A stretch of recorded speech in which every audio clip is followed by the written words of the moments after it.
मेरा नाम आशुतोष है। मेरी उम्र 35 साल हो चुकी थी। मैं बहुत ही अमीर आदमी था।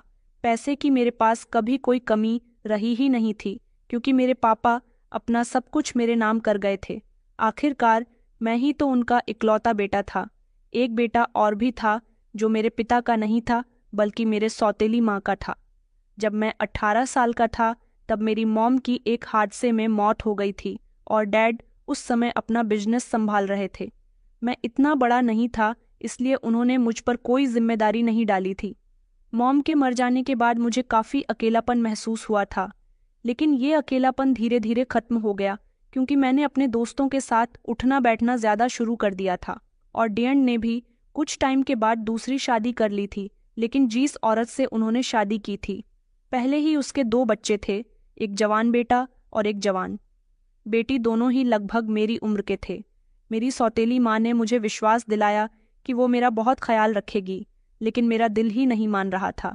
कहीं ना कहीं अपने डैड से शिकायत किया करता था कि आपने मॉम के जाने के बाद दूसरी शादी क्यों कर ली। हालांकि ये बात कभी मैं डैड से शब्दों में नहीं कह सका था। ये शिकायत हमेशा मेरे दिल में रही थी।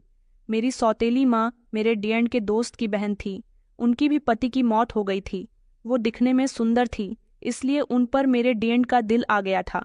मेरी सौतेली माँ की बेटी श्रद्धा और बेटा शरद दोनों ही घर में आने के बाद मेरे साथ घुल मिल गए थे। हालांकि मैं जवान था, समझदार था, वो दोनों उम्र में मुझसे छोटे थे। डैड का बिजनेस बहुत अच्छा चल रहा था।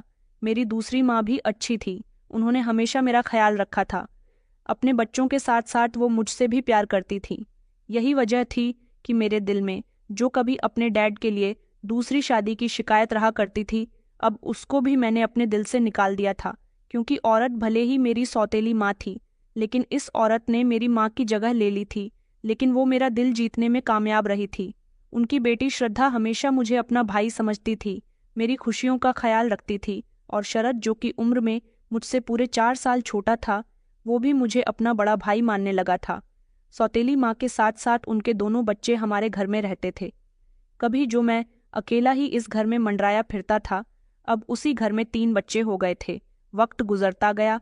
श्रद्धा और शरद पढ़ाई कर रहे थे, हालांकि मैं भी पढ़ाई कर रहा था और मैं अपने डैड के बिजनेस में कोई इंटरेस्ट नहीं लेता था। इसी तरह 5 साल गुजर गए। मेरी उम्र 23 साल हो गई और फिर डैड इस दुनिया को छोड़कर चले गए। डैड को हार्ट अटैक हुआ था, जिसकी वजह से वो अपने बेटे को अकेला छोड़ गए। मेरी सौतेली माँ ने मुझे समझाया था, मुझे तसल्ली दी थी और कहा था कि कभी भी तुम ये मत सोचना कि तुम्हारे डैड मर गए हैं तो तुम अकेले हो गए हो। तुम्हारी माँ अभी जिंदा है। भले ही मैंने तुम्हें जन्म नहीं दिया, लेकिन मैंने तुम्हें हमेशा अपनी औलाद से बढ़कर चाहा। उनकी बातों ने मुझे काफ़ी हद तक संभाल लिया था और अब घर की सारी जिम्मेदारी और डैड के बिजनेस की भी जिम्मेदारी मुझ पर आ गई थी। क्योंकि डीन के मरने के 1 हफ्ते बाद ही हमारे फैमिली लॉयर गुप्ता अंकल हमारे घर आए थे। उन्होंने मुझे डैड की गई सारी वसीयत दिखा दी थी, जो मेरे डैड ने जीते जी की थी। मेरे डैड ने अपना सब कुछ मरने से पहले ही मेरे नाम कर दिया था। हालांकि मैं ये बात नहीं जानता था, कानूनी तौर पर डैड के मरने के बाद उनकी सारी जायदाद और उनके बिजनेस का हकदार मैं ही था। ये बात पूरा शहर जानता था कि अनुराग बजाज का सिर्फ एक ही बेटा है, आशुतोष बजाज, जो उनकी सारी जायदाद का मालिक है। और ये वसीयत भी ज्यादा पुरानी नहीं थी। इसको मेरे डैड ने मरने से पिछले 6 महीने पहले ही बनवाया था। ये बात घर में सबको पता चल गई थी। इस बात पर किसी का कोई खास रिएक्शन नहीं निकला था, और निकलता भी क्यों, सिर्फ मैं अपने डैड का खून था। मेरे सौतेली माँ के बच्चे तो उनके साथ इस घर में आए थे। मैंने उनकी जिम्मेदारी ली थी कि मैं अब इस घर का बड़ा बन गया हूँ। अब सब कुछ मेरा है और सब कुछ मुझे ही देखना है। इसलिए मैं खुद अपने हाथों से श्रद्धा की शादी खूब धूमधाम से करवाऊंगा, क्योंकि मैं भी उसे दिल से बहन मानता था और शरद को भी अपनी ही कंपनी में बिजनेस करने दूंगा। मैं इन लोगों के साथ किसी तरह का कोई भेदभाव नहीं करूंगा, क्योंकि हम लोग पहले ही एक पिता के नहीं थे, मगर हमने मोहब्बत इसी तरह से हो गई थी जैसे हम सगे भाई बहन हों। वसीयत के बारे में सुनकर घर का माहौल खराब नहीं हुआ था।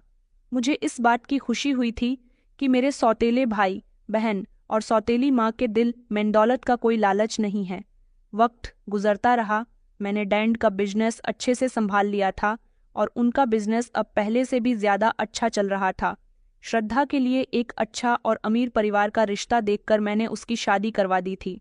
वो अपने ससुराल में बहुत खुश थी, लेकिन मैं देख रहा था कि शरद कुछ ज़्यादा ही बिजी रहने लगा था। मैंने उसे बोला था कि तुम पढ़ाई करने के साथ साथ ऑफिस भी ज्वाइन कर लो ताकि तुम्हें एक्सपीरियंस हो जाए, मगर उसने मेरी बात पर ध्यान ही नहीं दिया था। वो ज़्यादातर अपने दोस्तों के साथ रहने लगा था।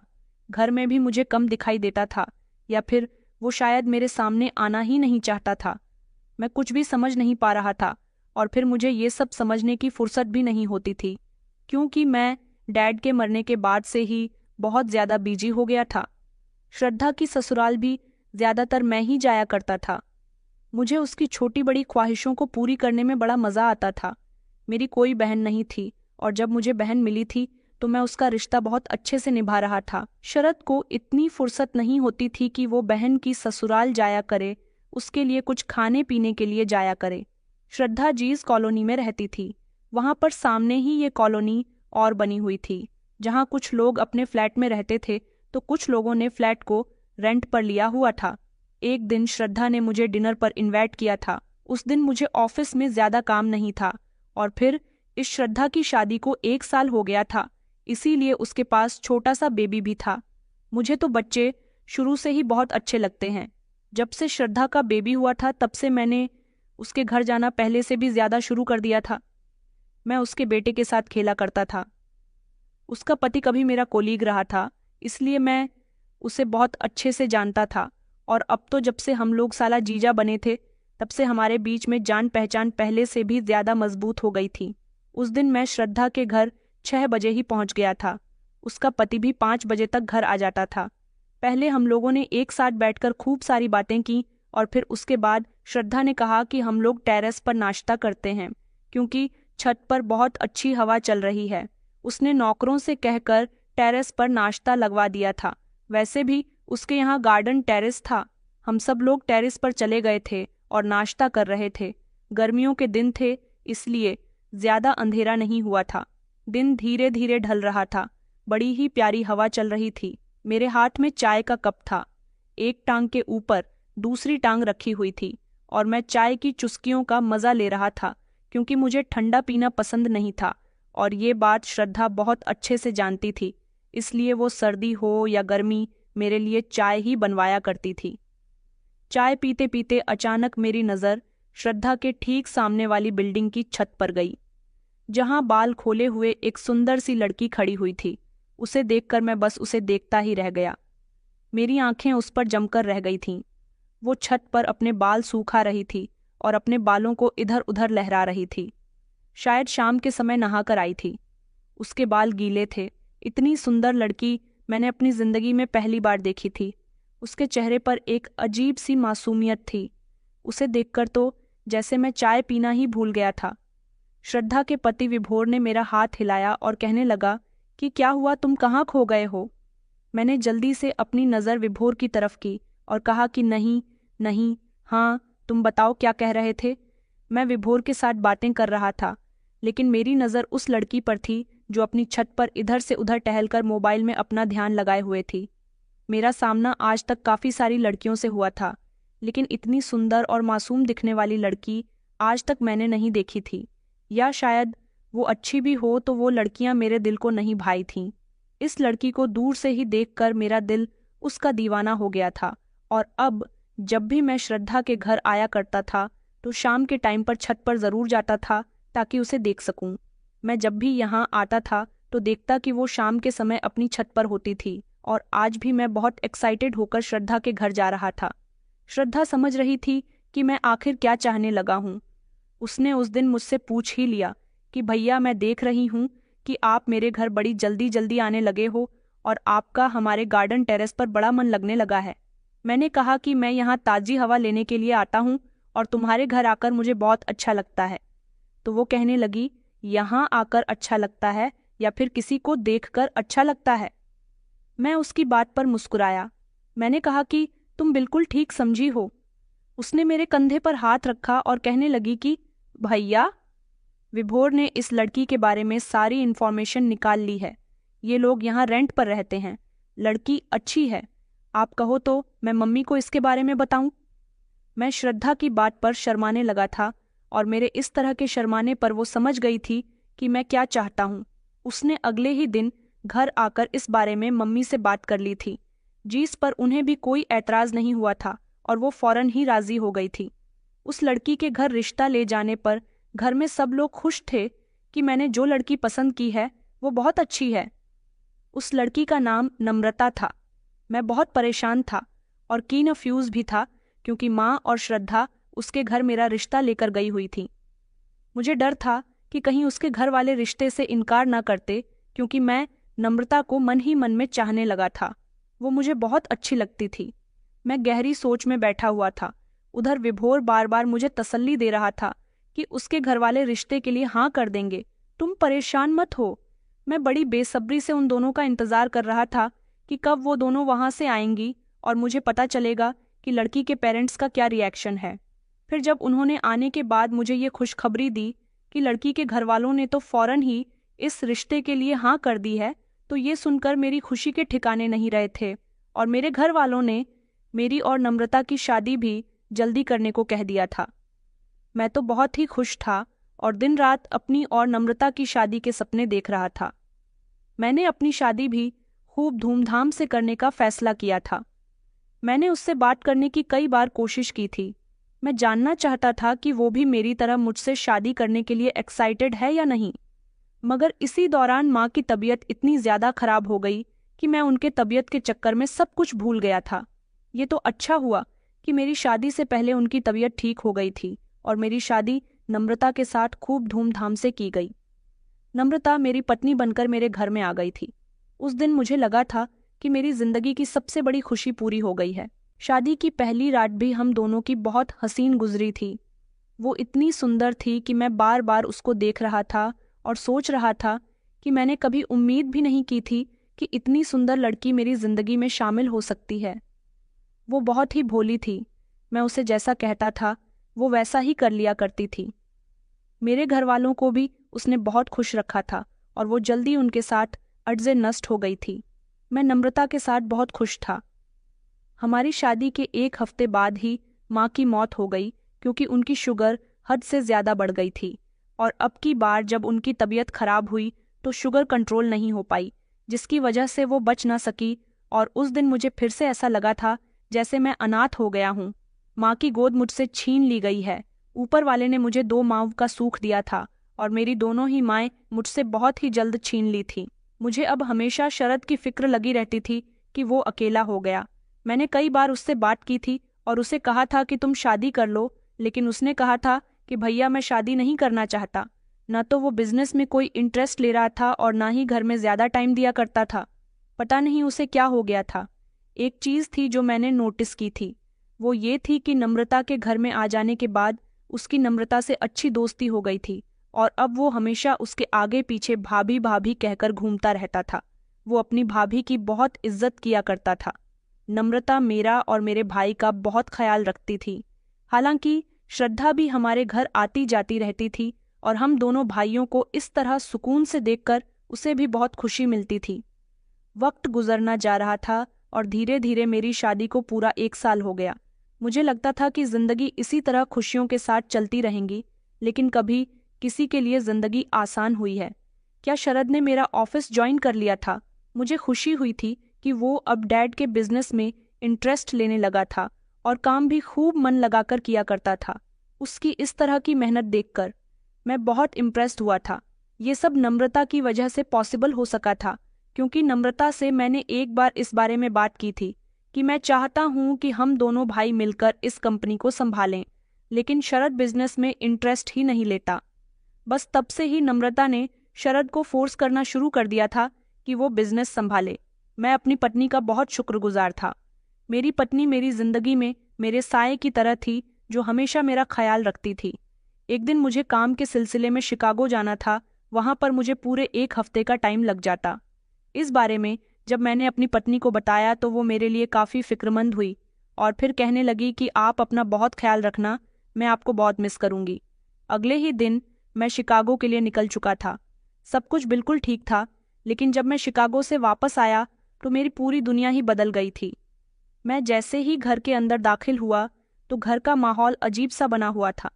मैंने जोर जोर से आवाज लगाई, नम्रता, तुम कहाँ हो? देखो मैं आ गया, लेकिन घर में मुझे कोई भी नजर नहीं आ रहा था। मैं जब कमरे की तरफ गया तो मैंने देखा कि नम्रता बिस्तर पर बैठी हुई थी। मैंने फौरन ही उसे गले लगाया और फिर मैंने उससे कहा कि तुम यहाँ पर क्या कर रही हो? मैं तो तुम्हारा दरवाजे पर काफी देर से इंतजार कर रहा हूँ। उसने मुझे कुछ भी नहीं कहा और वो मुझे मजबूती से गले लगाकर खड़ी रही। मुझे अपनी पत्नी के अंदर उस दिन काफी कुछ अजीब महसूस हो रहा था। ऐसा लग रहा था जैसे वो मुझसे कुछ कहना चाहती है लेकिन कह नहीं पा रही। मैं उसके ऐसे बर्ताव पर हैरान हो रहा था, लेकिन सवाल करने का मुझे टाइम ही नहीं मिला। ठक ठक दरवाजे पर दस्तक हुई तो मैं चौंक गया था, लेकिन मेरी पत्नी ने जैसे ही सुनने का नाटक किया और मेरी तरफ झुक गई। ठक ठक दस्तक और भी तेज हो गई। मैंने उसके हाथों को अपने हाथों से आज़ाद किया और उलझन में दरवाजे की तरफ बढ़ा कि कौन है दरवाजे पर। मैंने जैसे ही दरवाज़ा खोला तो सामने की तरफ पुलिस थी। पुलिस को देखकर मेरे होश उड़ गए थे। पुलिस इस समय मेरे घर के दरवाजे पर आखिर क्या कर रही थी? पुलिस वालों के साथ और भी कुछ लोग थे। एक एम्बुलेंस बाहर खड़ी थी और एक स्ट्रेचर पर सफ़ेद चादर में लिपटी हुई लाश रखी हुई थी। पुलिस इंस्पेक्टर ने नज़र झुकाते हुए मुझसे कहा कि आशुतोष बजाज, आपकी मिसेस की मौत हो गई है। उनकी बात सुनकर मुझे ऐसा लगा जैसे वक्त रुक गया हो। मैंने उनकी बात सुनी ज़रूर, मगर दिमाग ने उसे एक्सेप्ट नहीं किया। मैंने चौंक कर कहा, क्या आप क्या कह रहे हैं? मेरी वाइफ तो अंदर है कमरे में। एक सेकंड के लिए मुझे लगा कि जैसे वो सब लोग मुझे पागल समझ रहे थे। पुलिस वाले एक दूसरे को देखने लगे। मैंने जल्दी से दरवाज़ा पूरा खोला और पीछे मुड़कर देखा कि देखिए, ये शब्द मेरे हलक में ही रह गए थे। कमरा खाली था। मेरी सांस अटक गई। अभी कुछ सेकंड पहले वो मेरे साथ थी। मैंने उसकी सांसों की गर्मी महसूस की थी, लेकिन अब तो कमरे में कोई भी नहीं था। मेरा शरीर कांप उठा। मैंने दौड़कर कमरे के अंदर देखा। बिस्तर ऐसा था जैसे अभी किसी ने उसे छोड़ा हो। तकिए पर मेरी पत्नी की खुशबू में उसकी मौजूदगी का एहसास था, वो जो अभी कुछ समय पहले मेरे साथ इसी कमरे में मौजूद थी, लेकिन अब वो वहां पर नहीं थी। ये सब मेरे साथ क्या हो रहा है? पलट कर दोबारा दरवाजे की तरफ आया। मेरा दिल डरने लगा था। मैंने कहा, यह झूठ है। मैं चिल्ला उठा था, यह कैसे मुमकिन हो सकता है? मैंने खुद उसे अपने घर में देखा था। वो मेरे साथ थी। मेरे इन हाथों में। मैं अपने हाथों की तरफ देखने लगा। पुलिस वाले मेरे रिएक्शन पर खामोश खड़े थे। मुझे लगा कि जैसे उनके चेहरे पर एक अजीब सा एक्सप्रेशन थे, जैसे वो पहले कुछ जानते हों। उन्होंने कहा कि हम समझ सकते हैं आपके लिए ये यकीन करना मुश्किल है, लेकिन पुलिस इंस्पेक्टर ने अपने हवलदार को इशारा किया और स्ट्रेचर पर रखी लाश मेरी तरफ बढ़ा दी गई। मैंने डरते हुए उस पर नज़र डाली। मेरा दिल जोर जोर से धड़कने लगा कि नहीं, ये नहीं हो सकता। पुलिस इंस्पेक्टर ने कहा कि आप आखिरी बार चेहरा देख सकते हैं। मेरा शरीर बर्फ की तरह ठंडा हो गया था, मगर जैसे ही पुलिस वाले ने चादर का कोना थोड़ा सा हटाया, मेरी सांस जैसे रुक गई। मुझे लाश का चेहरा नजर आ रहा था, मगर मैंने नजर चुरा ली। नहीं नहीं, ये सब झूठ है। मैंने एकदम कदम पीछे किए, लेकिन फिर कुछ सोचकर मैंने दोबारा अंदर झांक कर देखा कि ऐसा कैसे हो सकता था। मेरे सामने मेरी पत्नी की लाश रखी हुई थी। अगर वो यहाँ है तो कमरे में कौन था? मुझे कुछ समझ नहीं आ रहा था। मेरा दिमाग जैसे खामोश हो चुका था। मेरी आंखों के आगे अंधेरा छाने लगा था। अचानक मुझे चक्कर आने लगा तो पुलिस वालों ने मुझे संभालना। उन्होंने कहा कि शराब ठीक तो है ना? पुलिस वाले ने मेरा कंधा ठपठपाया, लेकिन मैंने एक झटके से खुद को पीछे किया कि मुझे अंदर जाना है। मैं लगभग भागता हुआ दोबारा कमरे में आया। मेरी नज़र चारों तरफ दौड़ रही थी। मैंने अलमारी खोली, बाथरूम का दरवाज़ा खोला, खिड़कियों के पीछे भी सब कुछ देख लिया था। हर तरफ नज़र घुमाकर देखा, मगर इतने बड़े घर में कहीं पर भी मेरी पत्नी मौजूद नहीं थी। ऐसा कैसे हो सकता था? अभी कुछ समय पहले ही मैंने उसे छुआ था, महसूस किया था। वो हकीकत में मेरे साथ थी। फिर ये लाश कहाँ से आई? मेरे कानों में पुलिस वालों की आवाज़ गूंज रही थी कि आपकी पत्नी मर चुकी है। मैंने कहा कि नहीं नहीं, ऐसा नहीं हो सकता। ये कोई भयानक मजाक था या भयानक सपना था जिससे मैं अभी जाग जाऊंगा। मेरे दिमाग में हजारों सवाल थे। क्या मैं पागल हो रहा था? मैंने कांपते हाथों से मेरा मोबाइल निकाला और अपनी पत्नी का नंबर डायल किया। उसका नंबर स्विच ऑफ जा रहा था। मेरे दिल में डर बढ़ने लगा। ये सब क्या हो रहा है? मैंने पलटकर कमरे की तरफ देखा। नम्रता अभी तो मेरे साथ थी। मेरे पैरों के नीचे से जमीन खिसक रही थी। मैंने नजर घूमा कर पूरे घर में देखा। बेड पर देखा जहां पर मेरी पत्नी बैठी हुई थी। उसके स्लीपर्स पड़े हुए थे जैसे किसी ने बस अभी पहने हों। पर्दे धीरे धीरे हिल रहे थे जैसे किसी ने उन्हें अभी अभी हरकत दी हो। नम्रता, मेरी आवाज कांप रही थी, लेकिन कोई जवाब नहीं आया। पुलिस वाले अभी तक दरवाजे पर खड़े थे। ऑफिसर ने मुझे हैरानी से देखा और कहा कि सर, अब ठीक है। मैं चिल्ला पड़ा था कि अभी कुछ समय पहले ही तो वो मेरे साथ बैठी थी। हम दोनों ने एक दूसरे को बाहों में भरा था। पुलिस इंस्पेक्टर ने मेरी तरफ देखा जैसे उसे मुझ पर शक हो। मैं दीवानों की तरह घर में इधर से उधर उसे आवाजें लगा रहा था। मुझे लगा कभी वह मेरे साथ कोई मजाक कर रही हो, मुझे कोई सरप्राइज दे रही हो, लेकिन पूरा घर खाली पड़ा था। मेरा भाई और मेरी बहन भी घर के बाहर खड़े हुए थे। उन दोनों ने मुझे तसल्ली दी और कहा कि भैया, आप यकीन क्यों नहीं कर लेते कि भाभी इस दुनिया से जा चुकी हैं। मैंने चिल्लाकर उन दोनों से कहा कि मैं कैसे यकीन कर लूं। मैं सच कह रहा हूं। वो मेरे साथ अभी कमरे में मौजूद थी। उसने मेरे हाथों को अपने इन हाथों में पकड़ा हुआ था। श्रद्धा कहने लगी कि नहीं भैया, आप इस हकीकत को एक्सेप्ट कर लो। भाभी का एक्सीडेंट हो गया है और हम लोग भी एम्बुलेंस के पीछे पीछे ही अस्पताल से घर आए हैं, क्योंकि भाभी को मौके पर ये अस्पताल में भर्ती कर दिया गया था, लेकिन डॉक्टर ने उन्हें मृत घोषित कर दिया। मैं फूट फूट कर रो रहा था। मैंने कहा, देखो नम्रता, मेरे साथ मजाक मत करो। यहाँ पुलिस आई है। मैं जानता हूँ कि तुम झूठ बोल रही हो, तुम मजाक कर रही हो। तुम इस तरह से दुनिया से नहीं जा सकती। तुम अभी मेरे साथ मौजूद थी और मेरी आंखें धोखा नहीं खा सकती। चलो, मेरी आंखें धोखा खा भी सकती है तो मेरा शरीर, जिसने तुम्हें अच्छी तरह से इस घर में महसूस किया, ये धोखा नहीं खा सकता। ऐसा कैसे मुमकिन हो सकता है? मैंने खुद तुम्हें छुआ था, तुम्हारी खुशबू को महसूस किया था। मुझे अच्छी तरह से याद था। हमेशा मेरी पत्नी जो परफ्यूम लगाया करती थी, आज भी उसकी खुशबू उसके अंदर से मुझे आई थी। मैंने ये सब चिल्ला चिल्ला कर कहना शुरू कर दिया, लेकिन फिर भी कोई जवाब नहीं आया। मेरे घर के बाहर अभी भी लोग जमा थे। पुलिस वाले अभी मेरे सामने खड़े थे। ये सब झूठ है, मैं बार बार यही कह रहा था। पुलिस ऑफिसर ने नरमी से कहा कि देखिए सर, हम आपकी परेशानी समझ सकते हैं। यह वक्त आपके लिए बहुत मुश्किल होगा, लेकिन आप चाहें तो लाश का चेहरा देख सकते हैं। मैंने कहा, आपका क्या मतलब है? उन्होंने कहा कि हम आपको लाश का चेहरा दिखा सकते हैं। मेरे दिल की धड़कन जैसे रुक गई। नम्रता की लाश पुलिस वैन के करीब एक सफेद चादर में लिपटा हुआ शव रखा था। मैं धीरे धीरे आगे बढ़ा। ये सब सपना है या बुरी हकीकत? मैंने कांपते हुए हाथों से चादर का कोना हटाया तो मेरा दिल बंद हो गया। वो वही चेहरा, वही कपड़े जो मेरी पत्नी ने पहन रखे थे अभी कुछ समय पहले ही, लेकिन ये मेरी पत्नी नहीं थी, ये कोई और थी। मैंने कहा, ये नम्रता नहीं हो सकती।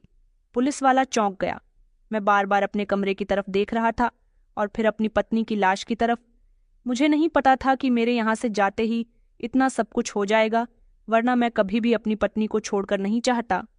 मैं बार बार यही कह रहा था कि ये मेरी पत्नी नहीं है, लेकिन मैं हर बार खुद को यकीन दिलाने की कोशिश कर रहा था। मेरे आसपास खड़े हुए लोग बातें कर रहे थे कि बेचारा सदमे में है। मुझे ऐसा लग रहा था जैसे कि मैं पागल हो रहा हूँ। मेरी पत्नी मेरी आंखों के सामने जिंदा थी और कुछ ही सेकंड के बाद मेरी पत्नी मेरी आंखों के सामने मरी पड़ी हुई थी। ये मेरी आंखों का वहम था या फिर एक कड़वी सच्चाई थी? हम सबका रो रो कर बुरा हाल हो चुका था। मेरी पत्नी की लाश की पहचान हो गई थी। उसकी गाड़ी में मौजूद सामान भी मिला था। वो मेरी पत्नी का ही था। मेरा तो रो रो कर बुरा हाल हो चुका था, क्योंकि मैं नम्रता से बहुत मोहब्बत करता था। एक वही तो मेरे दिल का सुकून थी। मैं उसके बिना कैसे जीऊंगा, ये ख्याल मेरे दिमाग में बार बार आता रहता था। नम्रता के शव का पोस्टमार्टम कर दिया गया था और फिर उसके बाद अंतिम संस्कार भी। नम्रता की मौत ने मुझे पूरी तरह से तोड़कर रख दिया था। नम्रता के अंतिम संस्कार के बाद मुझे शरद मेरे कमरे में ले आया था।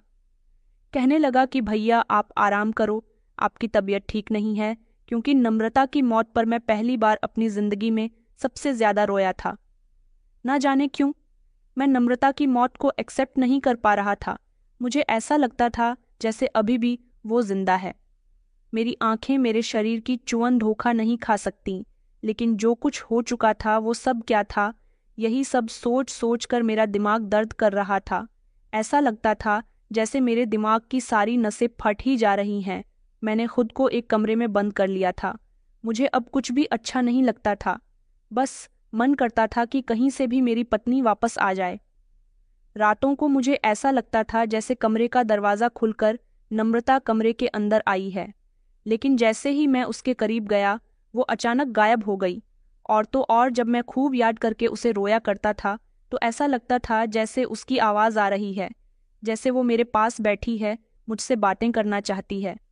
मगर जब भी मैं होश में आने की कोशिश करता था अचानक वो गायब हो जाती थी और उसकी आवाज़ भी आना बंद हो जाती थी। मैं सबकी वजह से लगभग पागल हो चुका था। मेरे दिमाग ने काम करना बंद कर दिया था। मुझे ऐसा लगता था जैसे बस मैं इसी कमरे के अंदर ठीक हूँ। अगर बाहर निकलूंगा तो मेरी जान चली जाएगी, क्योंकि इस कमरे में मुझे मेरी पत्नी की खुशबू आती थी, उसके होने का एहसास होता था, उसकी आवाज़ आती थी, कभी कभी तो वो मुझे दिखाई दिया करती थी। लेकिन ये सब कुछ की हकीकत में हो रहा था या फिर मैं सच में पागल हो गया था। पूरा 1 महीना इसी तरह से गुजर गया था। शरद मुझे नौकरों के हाथ कमरे में ही खाना भिजवा दिया करता था। मुझे ना तो दिन अच्छा लगता था और ना ही रात। मैं बहुत ज़्यादा बीमार हो गया था। मेरा बिजनेस भी कैसा चल रहा था मैं कुछ नहीं जानता था। श्रद्धा कभी कभी मुझसे मिलने के लिए आया करती थी तो मैं उससे भी अजीबोगरीब बातें किया करता था। मेरा टॉपिक मेरी पत्नी ही हुआ करती थी। मैं उससे बहुत प्यार करता था। उसकी मौत ने मेरे दिल पर एक गहरा जख्म छोड़ दिया था और फिर मैं ये यकीन नहीं कर पा रहा था कि उस दिन वो मेरे साथ नहीं थी। वो उस दिन मेरे साथ ही थी या नहीं थी। यही सवाल मुझे बार बार परेशान करता था और सबसे ज्यादा पागल मैं सिर्फ अपने सवाल की वजह से हुआ था। मुझे अपना कोई होश नहीं था। मैं बस रोता रहता था, अपनी पत्नी को याद करता रहता था और बार बार आवाज लगाकर उसे पुकारना था। मगर काफी समय से मैं नोटिस कर रहा था कि ना तो मेरी पत्नी मेरे सपने में आ रही थी, ना मुझे हकीकत में उसकी मौजूदगी का एहसास हो रहा था और ना ही मुझे उसकी आवाजें आ रही थीं। क्या मैं ठीक हो रहा था या फिर कोई और बात थी? हर दिन तकलीफ के साथ गुजर रहा था। हर दिन नम्रता की यादों के सहारे गुजर रहा था। मैं अपने मरने की प्रार्थना करता था कि ऊपर वाले ने मेरी जान से प्यारी पत्नी को अपने पास बुला लिया तो फिर वो मुझे भी अपने पास बुला ले। मैं जीकर क्या करूंगा? वक्त इसी तरह से गुजरता गया। नम्रता को मरे हुए महीनों हो गए थे। बाहर की दुनिया में क्या हो रहा था क्या नहीं, मैं कुछ नहीं जानता था। मुझे सारे दुख तकलीफ ने एक साथ जकड़ लिया था। लेकिन अब इन सब से आज़ाद होने का समय आ गया था, क्योंकि फिर कुछ ऐसा हुआ जिसकी मुझे उम्मीद भी नहीं थी। कमरे का दरवाज़ा खुला। मुझे लगा नौकरानी मुझे खाना देने के लिए आई होगी या फिर श्रद्धा होगी मुझसे मिलने के लिए आई होगी, लेकिन नहीं, अब की बार मुझसे मिलने के लिए शरद आया था, मेरा छोटा भाई। बहुत समय के बाद मैंने उसको देखा था। उसकी आंखों में आंसू थे।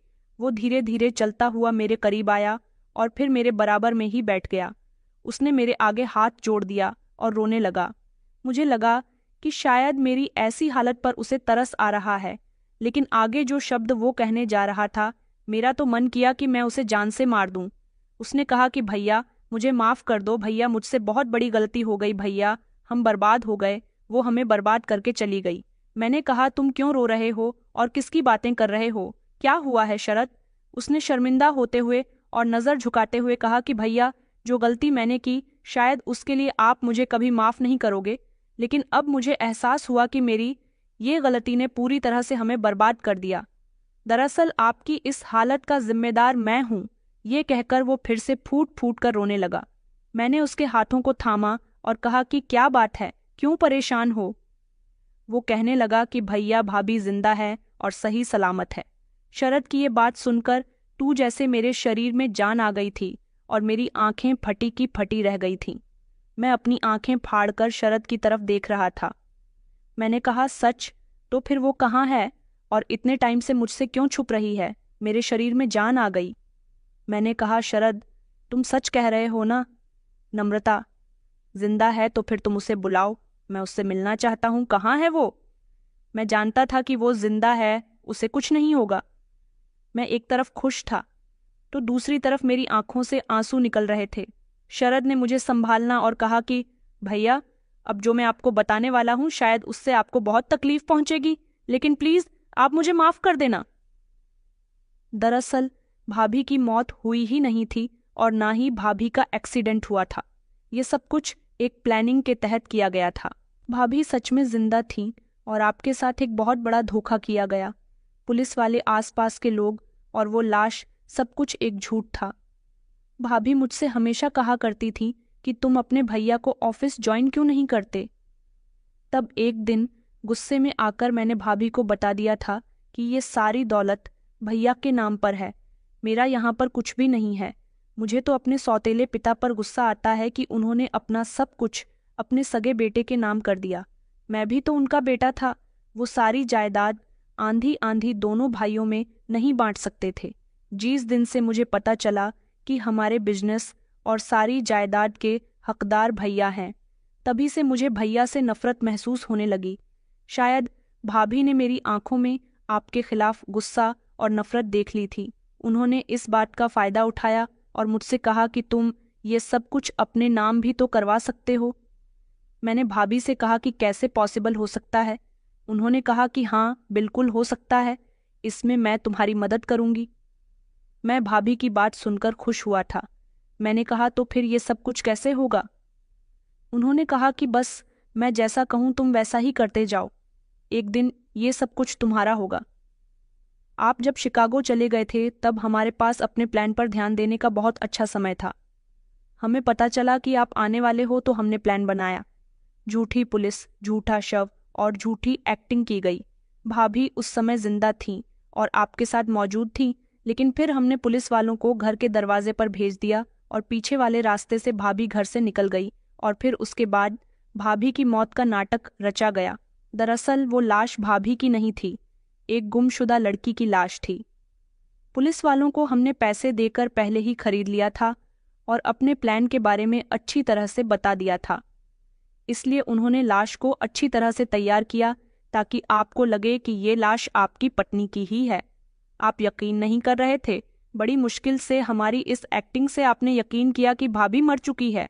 भाभी ने मुझसे कहा था कि तुम्हारा भाई मुझसे बहुत प्यार करता है, उसकी सबसे बड़ी कमजोरी मैं हूँ। अगर मैं ही उसकी जिंदगी से निकल गई तो उसकी जिंदगी बेकार हो जाएगी, वो पागलों की तरह जिंदगी गुजरेगा और कुछ हम उसको पागल बना देंगे, इसलिए हमने ये सब कुछ किया। भाभी कहने लगी कि तुम्हारा भाई पागल हो जाएगा तो तुम सब कुछ अपने नाम करवा लेना और उसके बाद तुम भी खुश और मैं भी खुश। भाभी की खुशी से मतलब था कि भाभी आपको पसंद नहीं करती थी, वो किसी और से प्यार करती थी। उन्होंने मुझे ये बात नहीं बताई थी कि उनका किसी और के साथ अफेयर चल रहा है। उन्होंने मुझे सिर्फ इतना बताया था कि उनको मुझ पर तरस आता है, वो मुझे मेरी जायदाद दिलवाना चाहती है। भाभी यहाँ से चली गई और हमारे प्लान के मुताबिक आपने भी भाभी का सदमा अपने दिल से लगा लिया। मुझे लगा कि ये सब कुछ मेरा हो गया, आपको तो किसी बात से कोई मतलब ही नहीं रहा। भाभी ने कहा था कि वो अपने किसी दोस्त के साथ मिलकर आपकी सारी जायदाद मेरे नाम करवा देंगी। इसलिए जो प्रॉपर्टी के पेपर्स घर में रखे थे, तिजोरी में जेवर और नकदी, वो सब निकालकर अपने साथ ले गई। मुझे नहीं पता था कि उन्होंने ऐसा किया। मुझे लगता था कि ये सब कुछ मेरा है, लेकिन हकीकत तो अब खुलकर आई जब पता चला कि भाभी ने ये घर बेच दिया है, हमारी सारी प्रॉपर्टी बेच दी है और उसका जितना भी पैसा था उसे इकट्ठा करके अपने बॉयफ्रेंड के साथ शहर से भागने का प्लान बना रही है। वो इतना सारा पैसा और अपने बॉयफ्रेंड को लेकर कहीं विदेश जा रही है। वो मासूम दिखने वाली लड़की मासूम नहीं है भैया, उसने आपके साथ साथ मुझे भी बेवकूफ बना दिया। शरद की बातें सुनकर मेरे होश उड़ गए थे और मेरी आंखों से आंसू नहीं रुक रहे थे। मैंने शरद से कहा, शरद, मेरे प्यार में क्या कमी रह गई थी? मैंने तुम्हें हमेशा अपना सगा भाई समझा, लेकिन तुमने ये सब कुछ किया। तुम्हें क्या लगता था कि ये सब मैं अकेला इस्तेमाल करता? मैंने तो कभी ये सोचा भी नहीं। मैं तो यही चाहता था कि तुम डाइंड का बिजनेस ज्वाइन करो और हम दोनों मिलकर उनका बिजनेस आगे बढ़ाएं। मगर मुझे तुमसे ऐसी उम्मीद नहीं थी। औरत और नम्रता ने मेरे साथ ये सब कुछ किया। मैं तो उसे बहुत मासूम, दुनिया की सारी लड़कियों से बिल्कुल अलग समझता था, लेकिन वो इतनी चालाक और शातिर निकलेगी ये मुझे नहीं पता था। शरद, कहते हैं ना कि लालच बुरी बला है। ये सब कुछ तुम्हें अपने नाम करवाना था तो तुम मुझे बता देते, मैं खुशी खुशी ये सब कुछ तुम्हारे नाम कर देता, क्योंकि मुझे तो सिर्फ तुम लोगों के साथ रहना था। मेरी पत्नी का प्यार, तुम्हारा प्यार, श्रद्धा का प्यार, यही सब कुछ मेरे लिए बहुत है। लेकिन मेरे भाई, तुम एक बार मुझसे कहकर तो देखते कि तुम्हें मुझसे शिकायत है। तुमने अच्छा नहीं किया। ये सारी प्रॉपर्टी तुम अपने नाम करना चाहते थे। अब ना तो ये मेरी रही और ना ही तुम्हारी रही। मेरा क्या है? मैं तो पिछले 3 महीने से अपनी पत्नी के मरने की मौत का गम अपने सीने में लेकर जी रहा हूँ और हमेशा यही सोचता हूँ कि मेरी पत्नी मेरी जिंदगी थी, मेरी दुनिया थी। मेरी जिंदगी और दुनिया ही खत्म हो गई तो मुझे किसी चीज की ख्वाहिश नहीं रही। लेकिन तुम अब सड़क पर आ जाओगे क्योंकि तुम्हारी दुनिया तो अब जुड़ी है। ये कहकर मैं हंसने लगा था और साथ ही साथ रो भी रहा था। शरद शर्मिंदा था। शरद को जब नम्रता की तरफ से धोखा मिला तब उसे एहसास हुआ कि उसने अपने भाई के साथ गलत किया। इसलिए वो मुझसे माफ़ी मांगने के लिए आया था और उसने अपनी सारी गलतियां मुझे बता दी थीं। उसे लगता था कि अब कुछ नहीं हो सकता, लेकिन अब मेरे अंदर हिम्मत आ गई थी। भले ही नम्रता मुझे धोखा देकर चली गई थी, लेकिन मेरी जान पहचान बहुत ऊपर तक थी। मैंने अपने जानने वाले पुलिस वालों को फ़ोन कर दिया था। Airport, railway station, bus station, यहाँ तक कि हर तरफ के हाईवे जो हमारे शहर से गुजरते हों, हर तरफ मैंने पुलिस को अलर्ट रहने के लिए कहा था, क्योंकि मैं किसी भी तरह से नम्रता और उसके बॉयफ्रेंड को शहर से बाहर जाने नहीं दे सकता था। क्योंकि अगर वो लोग शहर से बाहर चले जाते तो मेरी सारी जायदाद भी अपने साथ ले जाते। पकड़वाकर सज़ा दिलवाना चाहता था। कभी कभी इंसान खाली हाथ भी हो और उसका नेचर अच्छा हो, उसका बैकग्राउंड अच्छा हो, तो उसकी मदद करने के लिए बहुत सारे लोग आगे आ जाते हैं। मेरे बहुत सारे ऐसे दोस्त थे जो बहुत अमीर थे और उनकी मैं पहले भी कई बार मदद कर चुका था। शरद बिजनेस के बारे में कुछ नहीं जानता था। मैंने डीएन के मरने के बाद बहुत मेहनत की थी और बहुत सारा पैसा कमाया था। इसलिए मेरे एक नहीं बल्कि काफ़ी सारे अकाउंट्स थे जिनके बारे में ना तो नम्रता जानती थी और ना ही शरद। ये घर चला गया तो क्या हुआ? सारी ज़मीन जायदाद चली गई तो क्या हुआ? अभी मेरे बाकी के बैंक अकाउंट्स में पैसा था जो मेरे बहुत काम आने वाला था। मैंने एडी छोटी का जोर लगा दिया था। हर तरफ से हर बड़े नेता, हर बड़े पुलिस ऑफिसर को सावधान रहने के लिए कहा था और कहा था कि जितना पैसा चाहिए मैं देने के लिए तैयार हूँ। बस ये दोनों लड़का लड़की मुझे जिंदा हालत में चाहिए और ये दोनों शहर से बाहर नहीं जाने चाहिए। मेरी सोर्स मेरे बहुत काम आई थी। नम्रता और उसका बॉयफ्रेंड जो हमें बर्बाद करने के बाद इस शहर से निकलकर कहीं और जाकर अपनी दुनिया बसाना चाहते थे, उनका प्लान चौपट हो गया था। वो दोनों पकड़े गए थे और जब नम्रता को मेरे सामने लाया गया तो वो मुझसे नज़र मिलाने काबिल ना रही थी। मेरे अंदर एक आदत थी, मैं जिससे प्यार करता था उस पर अपनी मोहब्बत भी खूब लुटाता था और जिससे नफरत करता था उससे नफरत भी पूरी तरह से निभाता था। मुझे अपनी पत्नी से अब कोई मोहब्बत नहीं रही थी। अब सिर्फ मेरे दिल में उसके लिए नफरत थी, जिसको अब मैं पूरी करने जा रहा था। मैंने पुलिस स्टेशन में सबके सामने नम्रता के गाल पर एक जोरदार चांटा मार दिया, जिस पर वो उछल पड़ी थी और हाथ जोड़कर मुझसे माफ़ी मांगने की कोशिश कर रही थी। लेकिन मैंने उसको बोल दिया था कि तुम्हारी अहमियत मेरी नज़रों में ऐसी थी जैसे एक भूखे के लिए रोटी की होती है, लेकिन अब तुम मेरे लिए सिर्फ पैरों की धूल हो। मैं तुम्हें कभी माफ़ नहीं करूँगा। तुमने इस दिन के लिए मुझसे शादी की थी। मैं जानता था कि तुम एक मिडिल क्लास लड़की हो, फिर भी मैंने तुम्हें अपनी ज़िंदगी में शामिल किया क्योंकि मैं तुमसे मोहब्बत करता था, तुम्हारी क्लास से नहीं। लेकिन तुमने ये नहीं जाना कि अमीर लोगों को बेवकूफ़ बनाना भले ही आसान होता है, लेकिन सिर्फ एक बार, बार बार नहीं। नम्रता मेरे पैरों में गिरकर माफ़ी मांग रही थी, लेकिन आज मुझे उसकी भोली भाली शक्ल से मोहब्बत नहीं बल्कि नफरत हो चुकी थी। उसे और उसके बॉयफ्रेंड को जेल की सलाखों के पीछे पहुंचा दिया गया था। मेरा सौतेला भाई, जिसने मुझे तोड़ने में कोई कसर नहीं छोड़ी थी, हमारी सारी जायदाद, प्रॉपर्टी, सब कुछ हमें वापस मिल गया था। मैं चाहता तो शरद को घर से निकाल सकता था, लेकिन उसकी माँ, जो कभी मेरी माँ भी हुआ करती थी, जिन्होंने कभी मेरे साथ सौतेलापन नहीं किया, बस उन्हीं की खातिर मैंने उसको माफ़ कर दिया। वो बार बार मुझसे माफ़ी मांग रहा था, अपने के पर शर्मिंदा था। यहाँ तक कि श्रद्धा भी उससे बहुत नाराज़ थी और उसका कहना था कि नम्रता के साथ साथ इसे भी सज़ा होनी चाहिए क्योंकि ये भी सज़ा का बराबर से हकदार है। लेकिन मैंने बड़ा भाई होने का फ़र्ज़ निभाया, उसे माफ़ कर दिया। मेरी पत्नी तो जा चुकी थी। मैंने अपने दिल को समझा लिया था कि वो सच में मर गई है, इसलिए अब मुझे किसी चीज़ की ख्वाहिश नहीं थी। मैं अभी भी अपनी पुरानी जैसी ज़िंदगी गुजार रहा हूँ, लेकिन मेरे दिल में मोहब्बत से विश्वास उठ गया है। तो दोस्तों उम्मीद करती हूँ आपको हमारी कहानी पसंद आई होगी। कहानी पसंद आई है तो वीडियो को लाइक और चैनल को सब्सक्राइब करें। धन्यवाद।